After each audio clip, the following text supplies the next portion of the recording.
سر مجھے یہ بھی فرمائیے گا کہ ایک اور بل کے اوپر بھی بات ہو رہی ہے جو کہ اسلام آباد کے متعلق ہے کہ وہاں پر جلسے جلوس کرنے کے لیے بھی پہلے سے اجازت چاہیے ہوگی.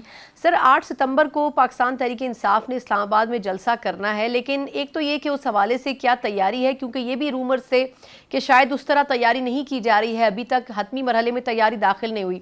دوسرا، اگر اس قسم کی بھی قانون سازی آ جاتی ہے تو کیا آپ کے جلسے کے اوپر کوئی سوالیہ نشان کھڑا ہوتا ہے جس قسم کی قانون سازی کر رہے ہیں یہ اسلام آباد سے متعلق؟ دیکھیں جی، پہلی بات یہ ہے کہ ہم جلسہ تو کریں گے. ہمارے پاس NOC بھی ہے اور عدالت کا حکم نامہ بھی ہے اور ان کی انڈرٹیکنگ بھی ہے. دوسری بات، یہ جو قانون سازی کر رہے ہیں یہ بدنیتی پہ مبنی ہے اور ان کو احساس نہیں ہے کہ بھئی کل آپ نے بھی اپوزیشن میں ہونا ہے.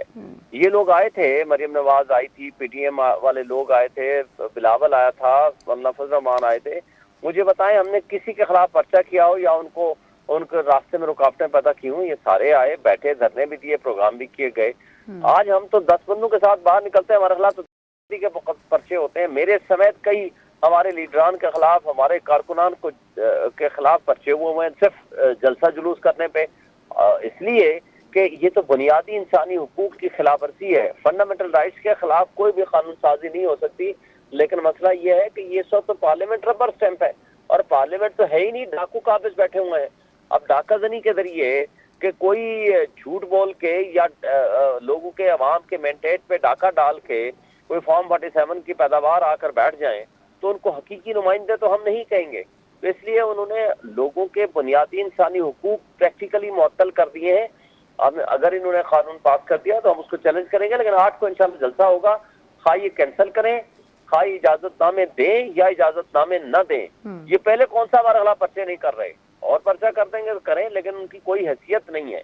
اس لیے کہ قانون جو ہے کوئی بھی قانون ایسا بنائیں گے تو بھی وہ آئین کے برعکس نہیں ہو سکتا. دوسری بات یہ ہے کہ یہ اس وقت جبکہ چیف جسٹس موجودہ جا رہے ہیں جس کو PDM 1 یا PDM 2 یا PMLN اپنی تمام تر خرابیوں، کرپٹ سسٹم، فارم 47 کی پیداوار، یہ ساری چیزوں کا شیلٹر اور پروٹیکٹر سمجھتی ہے.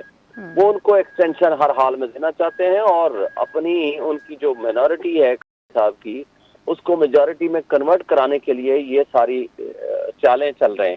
تو ہم یہ سمجھتے ہیں کہ اس سٹیج پہ اس طرح کی کوئی بھی حرکت ہوگی تو اس کا نقصان جوڈیشری کو ہوگا، تقسیم کرنے کے مترادف ہوگا جوڈیشری کو، اور اس کے ساتھ ساتھ اس کرپٹ سسٹم کو مزید تقویت دینے کے مترادف ہوگا. تو ہم یہ سمجھتے ہیں کہ اس سٹیج پہ ان کی ہم شدید نہ صرف مخالفت کرتے ہیں اور کریں گے، بلکہ ہم یہ سمجھتے ہیں کہ نظام انصاف پہ یہ حملہ ہے. دیٹ از دی ریزن کہ ہم نے اس کی مخالفت کی ہے. ہاں، اگر ان کو کوئی جینوئن کوئی بات کرنی ہے تو ہمارے سے بیٹھیں، ڈسکس کریں. دوسری بات کہ سپریم کورٹ کے نئے چیف جسٹس 1.5 مہینے بعد آ رہے ہیں. پچھلے سال تو ان کو جلدی تھی، انہوں نے کوئی 3 مہینے پہلے نوٹیفیکیشن قاضی فائزہ صاحب کا کر دیا تھا، حالانکہ اس وقت کوئی انسرٹینٹی نہیں تھی کہ نیکسٹ چیف جسٹس کون بنیں گے. ابھی 1.5 مہینہ باقی ہے تو یہ اس انسرٹن کیفیت کو مزید تقویت دے رہے ہیں اور نظام انصاف پہ حملہ کرنا اگر ہونا چاہتے ہیں. ڈیجیٹل میڈیا کے اس تیز رفتار دور میں خبر وہی جو بر وقت اور جامع ہو. اب ہوں گی جدید دور سے ہم آہنگ دنیا کی تمام اہم خبریں، کبھی بھی کہیں بھی، صرف ایک کلک کی دوری پر. خبریں ہوں گی صحت اور ٹیکنالوجی کی. آپ جان پائیں گے سیاست اور معیشت کی تازہ ترین صورتحال. پبلک نیوز ویب سائٹ کے ذریعے سب سے الگ، سب سے بڑی ٹیم کے ساتھ ہر خبر آپ تک بر وقت.